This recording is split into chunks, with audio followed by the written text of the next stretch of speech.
Cousin Eve was a senior now, but although I am 3 years older than she is, I was just a lowly junior. I'd been out sick for a long time, and then I'd gone to junior college. This real campus seemed wonderful to me, and it was such fun being with Eve again. Naturally, she had to show me around and try to bring me up to date. I was amazed that she wasn't engaged by now. She was prettier than ever. The number 1s are good. Let's have 2 of those, please. Make my number 3, if you don't mind. I don't see how you can eat so much so early in the morning. Are you on a diet, by any chance? Of course I am, and you should be, too. Every morning I exercise for 10 minutes. You can start right in tomorrow. Look, let's get this straight right now. You starve and you exercise. I eat and I watch you exercise. But it's really as necessary for you as for everybody else. Oh, cut it out. I wondered why Eve and I seemed different now, and I ended up by deciding that she was still the same attractive Eve, full of life, but a little self-centered and a little apt to push people around. I liked her as much as ever, but I wasn't so easy to push anymore. I didn't feel I needed her advice. Still, I didn't really resent it. Maybe it was that course in family relations last spring.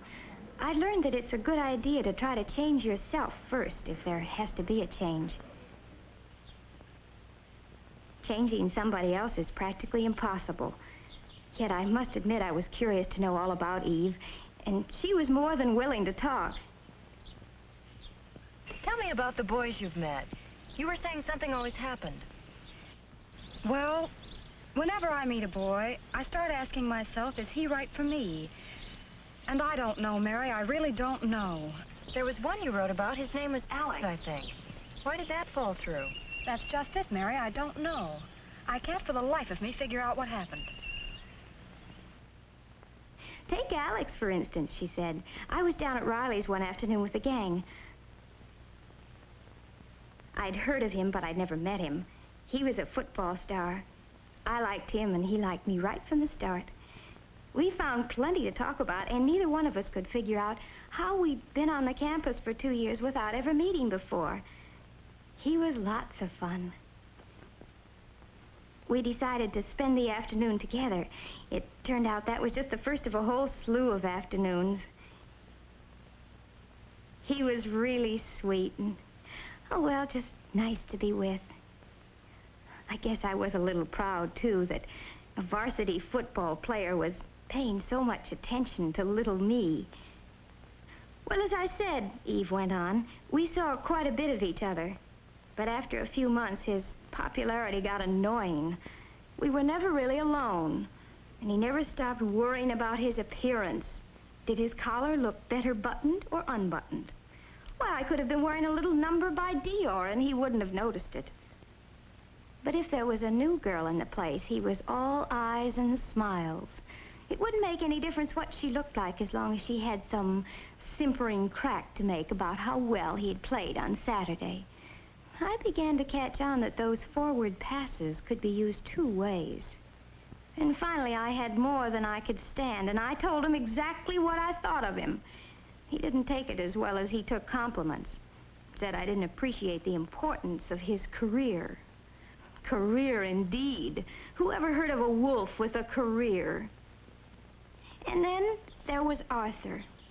Arthur was different. Awfully nice, but awfully different. The gang called him the brain because he was such a whiz at math. And he was always ready to help a friend.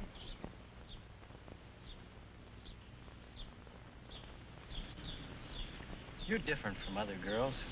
That's what you think. You're smarter. You're almost like a man. Oh, no, I'm very much the woman.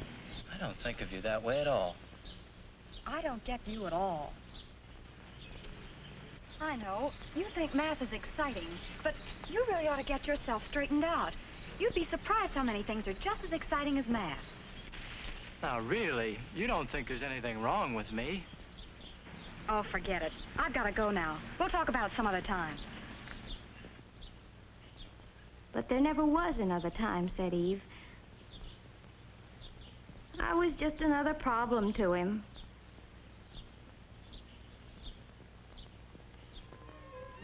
And then there was Steve.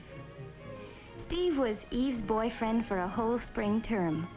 He was cute, she said, and really romantic. He had his own workshop where he made boats and things. Eve used to come by to pick him up after her classes were over. Come on, Steve, they're waiting for you. Oh, I don't know, Eve. Why can't we just hang around here for a while today?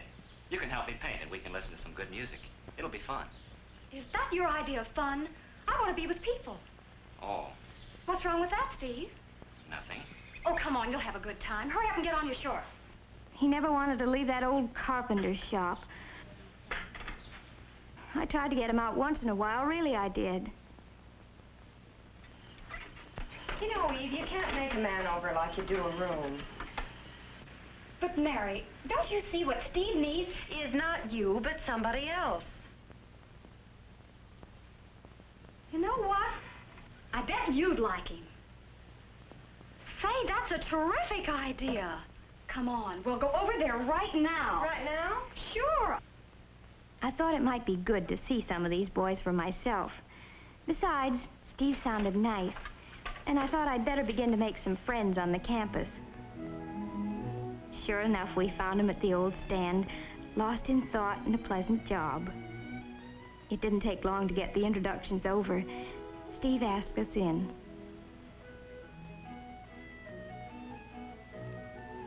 It seemed like a nice place with a real atmosphere of its own, but evidently not one that Eve liked especially. But Eve is like that, jumpy, full of energy. She never could sit still for long.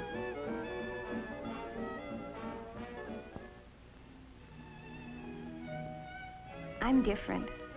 Like Steve, I find it relaxing to keep away from groups sometimes and work out my troubles with my hands. Steve and I got along well together, though I could see he wondered how a friend of Eve's could be like me. He'd been thinking there was something wrong with him because he couldn't dance to Eve's fidgety tune. As a matter of fact, Steve was not the boy for me either, even though I liked him a lot. It would be too much like spending time with a twin brother.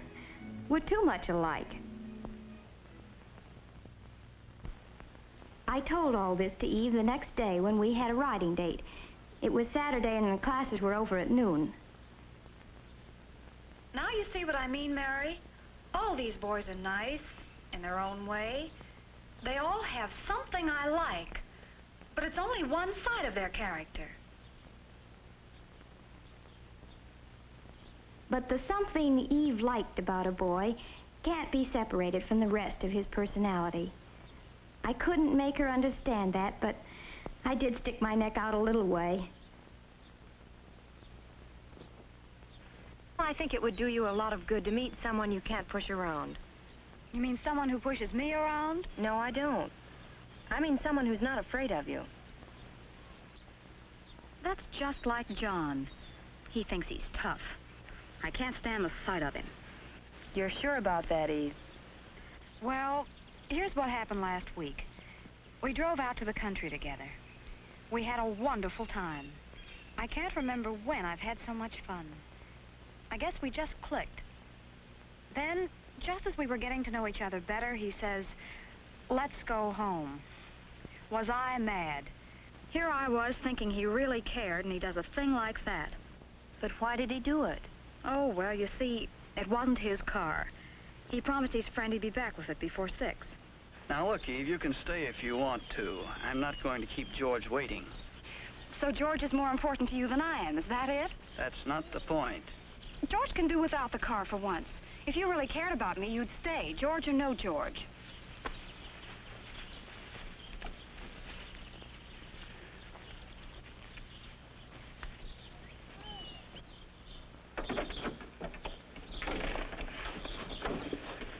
You wouldn't want me to break a promise, would you? Why not? Well, I won't. I'm not going to let George down, even for you. You'll start sprouting wings if you don't watch out. Move over, boss. You're so inconsiderate. Look who's talking. Why, someone ought to take you across his knee and give you a good spanking. Might make you more human. Maybe you're the one to do it. Maybe, but I doubt it.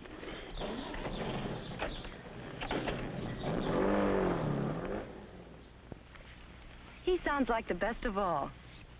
Are you serious? Why? You know you were wrong. How do you make that out? Well, just think about it for a second. What were you asking him to do?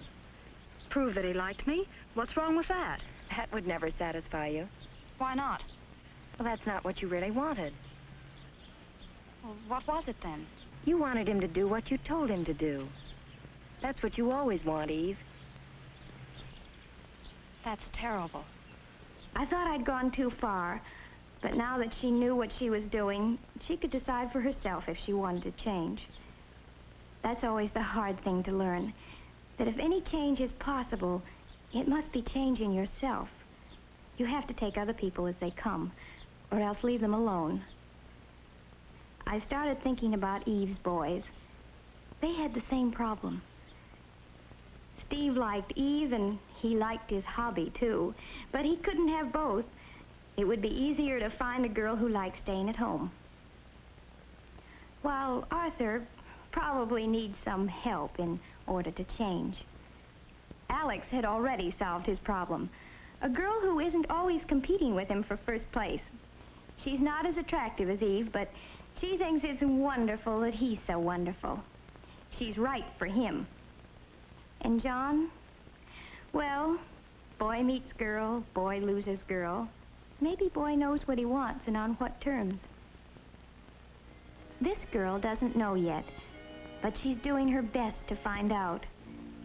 Every little experience, even the unpleasant ones, helps me know a little more about myself. And that's the first step. There are some things about me that I can't change. And those are the things that some man will have to live with for the rest of his life. So I'll pick him with those things in mind. I hope he'll do the same for me. We'll have to stay friends for a long, long time.